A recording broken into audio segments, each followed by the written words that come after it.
still having some video problems, so we go on to our next speaker who is present, and that is our English speaker, John Laughland, who is a university professor and columnist, author of books, and who has a very distinguished and interesting background. Maybe you will say a few words about that yourself, but the floor is yours, John. Welcome.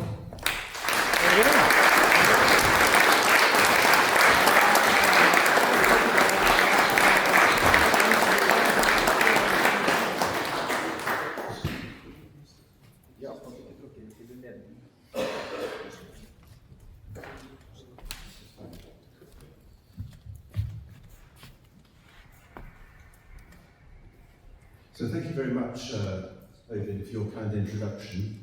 You used the word tsunami. This is rather rude of me. I don't think the word is accurate.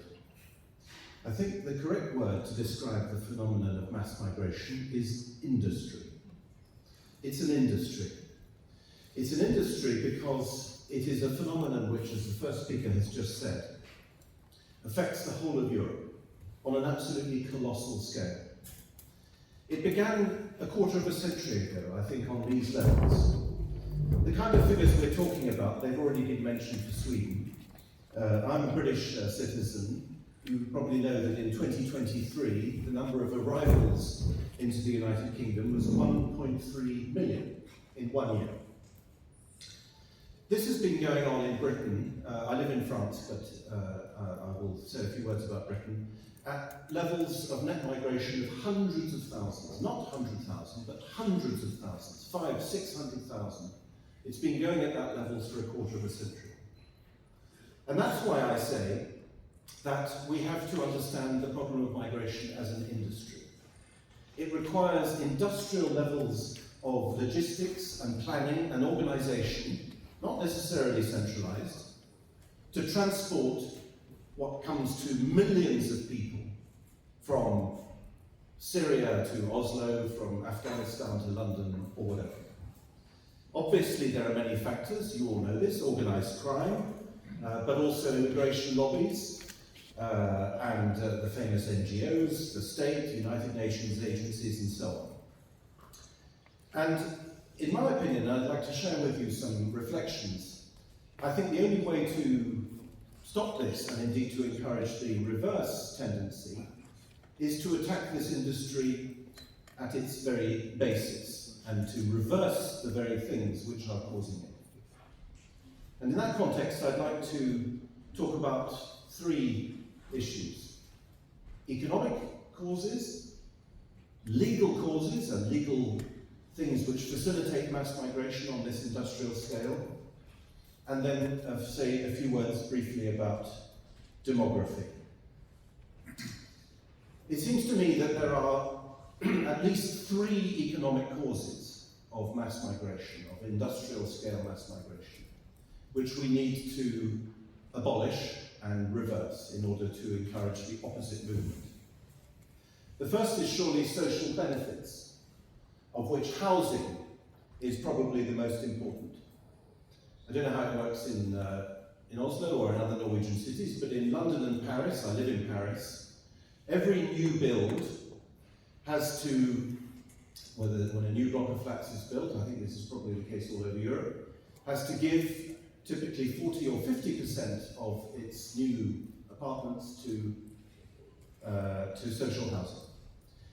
This is an absolutely classic example of a government measure designed to solve a problem, the problem being that property is too expensive, but which ends up in fact aggravating the problem. It aggravates it, why? Because it takes property out of the market, therefore there's a less supply, and instead of course gives it to the state. So it's a classic example of a death spiral. Now of course a lot of the social housing goes to immigrants, and that surely has to stop. That is an absolutely basic fundamental thing. If people's free or cheap leases were to be terminated, they would presumably go home. And that housing could either, of course, be given to nationals, or it could be sold. This was famously done in Britain in the 1980s. Social housing was sold off. And this, of course, increased the supply of property on the market, and if it were to happen again, we hope that it would cause property prices to fall, and therefore enable young people easier access to the property market. There's nothing wrong or racist with saying that social housing should go only to nationals. In the European Union, it's already illegal to practice what they call benefit tourism. So if you're Romanian, you can't go to the Netherlands and claim social benefit. That's already part of European Union law. So by the same logic, there's no reason why that shouldn't be true also of social housing. Exclusively for nationals, possibly for certain professions, nurses, police, and all the rest of it, but surely only for nationals. The second aspect, it seems to me, the second economic aspect of mass migration, of industrial mass migration, are the lobbies, the structures, the governmental and non-governmental structures, which facilitate and encourage migration. And these are colossal. The International Organization for Migration, United Nations Agency, has an annual budget of $3 billion. You're soon talking serious money. It has 22,000 staff. This is an industry. In the European Union, Norway luckily isn't a member of the European Union, but in the European Union, in the current multi-annual financial framework, which is in the process of being drawn up, the European Union is planning to spend 12 billion euros over 7 years, admittedly. The 3 billion for the International Organization on Migration is every year. There's 12 billion over 7 years. 12 billion on asylum, migration and integration. It's going to spend 2.28 billion euros on the European Union Agency for Asylum, which has more than 1,500 staff. It's going to spend 25 billion euros, 25,000 million euros, on what it calls thematic facilities. I've no idea what that is, but it's basically money for encouraging migration. All of it managed by the Asylum, Migration and Integration Fund. In France, where I live, every year France spends 500 million euros on asylum centres. The total cost of migration in France is estimated by the Observatoire de Remigrasjon et de la démographie at 2 billion euros a year. 2 billion euros a year just in France. Take another example. There are so many of these, you're probably familiar with some of them. The European Council on Refugees and Exiles. It's an alliance of no fewer than 125 migrant lobbies in more than 40 countries. And what these lobbies do is they, of course, lobby for migration, and they are typically very active in legal work. I'll come back to this in a minute, the issue of legal migration. But their role, the role of these lobbies in setting up a legal structure is absolutely colossal. And of course, all these figures I've given you, these tens of billions that I've given you, those figures are direct spending. We haven't even calculated, if you take those figures, the indirect costs of migration on things like health and education, the health system or the education system. In France, if I take France again as an example, the number of non-French speaking school children has increased by 153% in the last decade and a half. So that is obviously a very severe indirect cost. And as I'm sure you know, a number of the NGOs, these lobbies, these hundreds of lobbies that I've mentioned, a number of them are non-governmental organisations, but guess what? They're funded by governments, like most NGOs. In fact, they're just proxies for the governments. I represent the Dutch political party Forum for Democracy, and in the Netherlands, one of the biggest NGOs, supposedly NGOs, is Vluchtelingenwerk Nederland, so Refugee Work Netherlands, and it's funded by the Dutch National Lottery. So it seems to me obvious that people have to stop making a living out of migration. You've got many tens of thousands of people who are being paid to encourage and facilitate migration. And that industry, literally industry, obviously has to be closed down. Third point, and this to me is in fact the key. It seems to me that migration surely is driven by dysfunctionality in the labour market. We all live in Europe in countries which tax labour at an astronomical rate. If you have a cleaning lady in France and you pay her 100 euros, you in fact have to pay 185 euros. This is true of the Netherlands, I expect it's true of most Scandinavian countries as well. In other words, labour is taxed at nearly 100%. Now this means that labour is therefore more expensive. If you tax something, it gets more expensive. And as you all know in this room, migration is a way of countering this dysfunctionality in the labour market, which state policy has itself produced.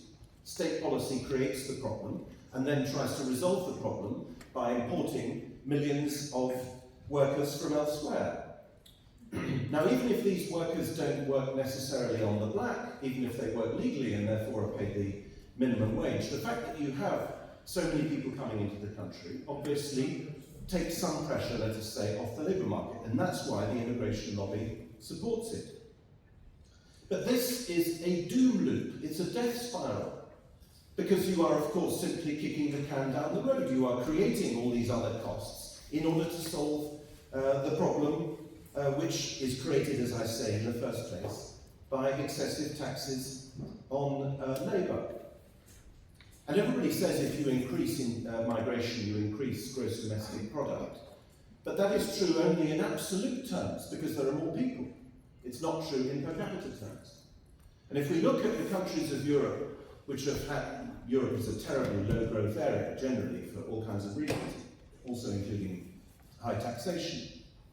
But if we look at countries like Poland and Slovenia and Slovakia, where there are much lower levels of immigration than in Western Europe, well, guess what? They have higher growth rates than we do, and some of these countries are now taking over the traditional countries of Western Europe. Slovenia, for example, now has a higher per capita GDP than Spain.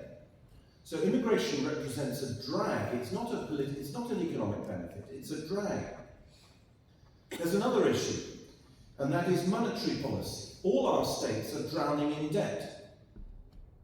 The United Kingdom borrows £150 billion a year. It spends £110 billion a year servicing its debt. It's basically nearly bankrupt. And ever since the financial crisis of 2008, European countries, both the Eurozone and non-Euro countries, have responded, as you know, to these crises with monetary creation, creating, in the case of the Eurozone, something like 60 billion euros a month for many, many years. When you print so much money, you have inflation. It's absolutely obvious. And you may know that the British Prime Minister, now ex-British Prime Minister Boris Johnson, after the COVID pandemic, has said on television, he said in an interview, that the Treasury came to him, the Ministry of Finance came to him, and said, well, you've printed all this money, you've printed, I think it was £300 billion in a matter of months. You've printed all this money, you're going to get inflation. The only solution is to import masses of migrants in order to drive down labour costs. So again, it's a bit like with the housing. We see how the state, or taxing labour, the state creates a problem and then creates another problem in order to try to solve the problem which it has itself created. The famous Boris wave of migration, just to give you some ideas, I mentioned 1.3 million migrants into the United Kingdom in 2023. The figures for, that was under Rishi Sunak, the figures for Boris Johnson were, I think in 2022, 906,000 net, sorry, in 2023, 906,000 net migration. So of the 1.3 million, 906,000 stayed, and there were a few 100,000 who left, which represents an increase of 300% since Brexit. So much for taking back control. That's what I think we need to do about on the economic level. All these policies, the ones I've mentioned, high tax on labour, social housing, monetary policy, they are dysfunctional policies of which migration is one of many consequences. And if we're to make our societies healthy again, we need to change all those policies and indeed completely abandon them. Second part of reversing this trend is legal, because of course this is all governed by law. The economics is the gravitational pull, but it's all facilitated by law. And under the legal category, there are, again, three things I think we need to do. It seems obvious that the entire asylum system must be abolished. It is completely corrupt. It is a racket. The BBC did a report in April revealing how lawyers, British lawyers, they charge handsome fees for this, but they can produce any number of fake documents that a migrant wants. Let's say someone who's come to the country with a student visa and wants to stay.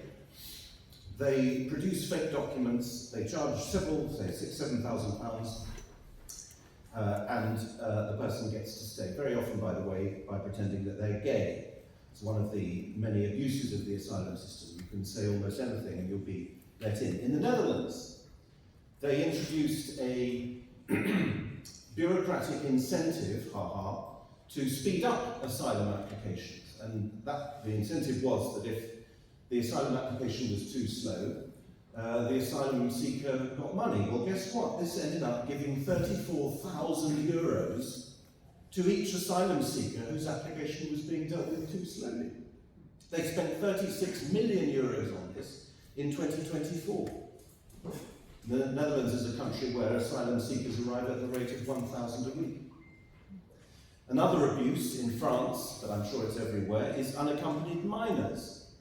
The number of unaccompanied minor, so people underage who have arrived without their parents, has risen by 370% in 10 years. It's obviously a racket.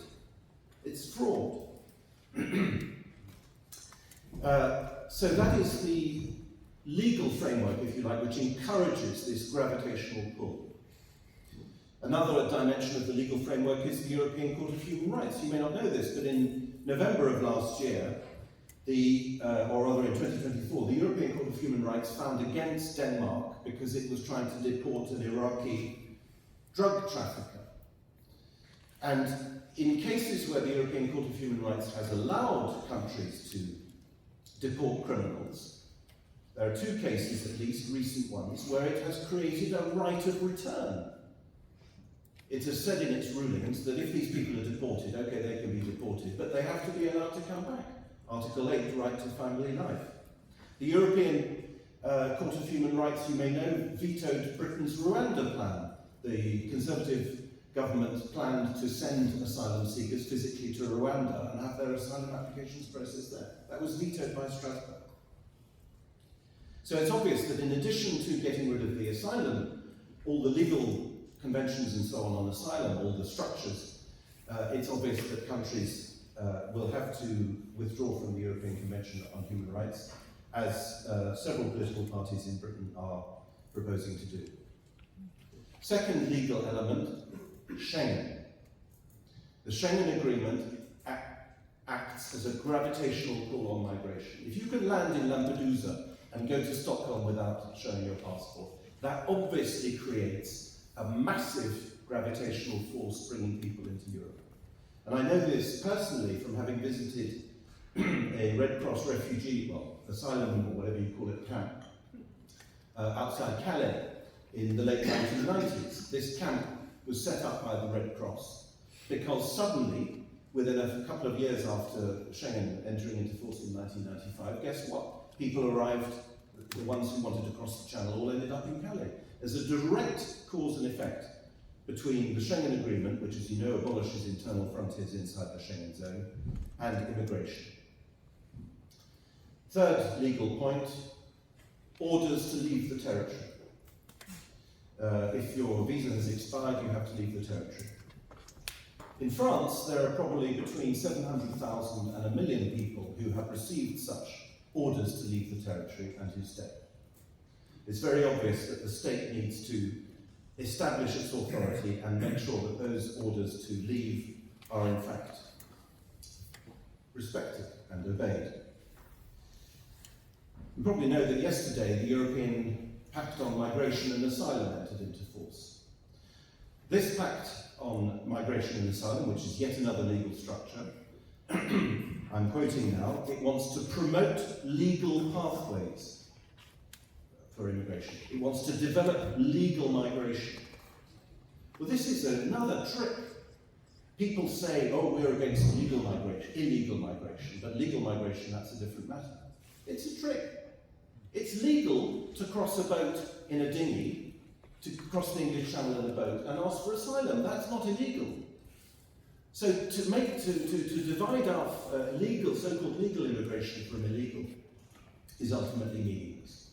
Only national policies can tackle migration, not European policies. And I've watched with great sadness and some anger European political parties, including on the conservative right, the European Sovereign Nations group, voting in favour of European policies to deport people, hubs or whatever they call them. That is a mistake. You cannot give power to Brussels, because if Brussels says, I'm going to take care of removing people from your territory, then tomorrow Brussels can decide to do the opposite. The third thing I'd like to talk about is not, if you like, directly connected, but it is actually demography. We all know that Europe is going through a demographic winter. It seems to me that in addition to changing the severe structural dysfunctions of our economies, high tax on labour, monetary inflation, excessive social benefits, one of the things we surely all have to do all across Europe is promote natalism, to promote people having children. I've been in Oslo for 24 hours. I've seen more LGBT flags than Norwegian flags. That is also a problem. Again, if I take France as an example, after the First World War, France lost, as everyone knows, I think something like 2 million men. And throughout the entire 20th century after the First World War, France has practiced natalist policies. Your tax goes down if you have more children. There are crèches everywhere. Education is free. You get tax off if you employ a nanny and so on. These things surely should be generalized. They've of course been phased out recently in France as well. So all these things need to be corrected and reformed in order to, I would say, make our societies healthy again. I think indeed that mass migration is a symptom of societies which in a way are sick. Societies which have mortgaged and are mortgaging their present for their future, just of course building up the problems further down the line. Everybody understands that an economy is sick or dysfunctional if its imports exceed its exports. Well, the same goes for population as it goes for goods and services. We need, therefore, substantial economic and legal reform. We also need a very profound cultural and philosophical change. It's simply not true, it is a globalist lie, to say that an African can be exchanged for a European. That is not true. There are differences in character according to different ethnicities. Ethnicities and cultures are not interchangeable. And the idea that they are interchangeable is, of course, the intellectual cause of this whole problem. It's a horrific combination of woke ideology and naked capitalism. Or rather, it's not capitalism, because precisely it is a system, a racket, by which profits are privatized and costs are socialized. So I think that just as ethnic bonds are a reality for migrant groups, as everyone with eyes to see can tell, these people stick together, these same bonds should be strengthened also for Europeans. If we remove the root cause of mass migration, the root causes of mass migration, this sick combination of borderless globalism with massive state spending financed by debt, if we do that, then I believe the current levels of migration will disappear and possibly even go into reverse, as I hope. Thank you.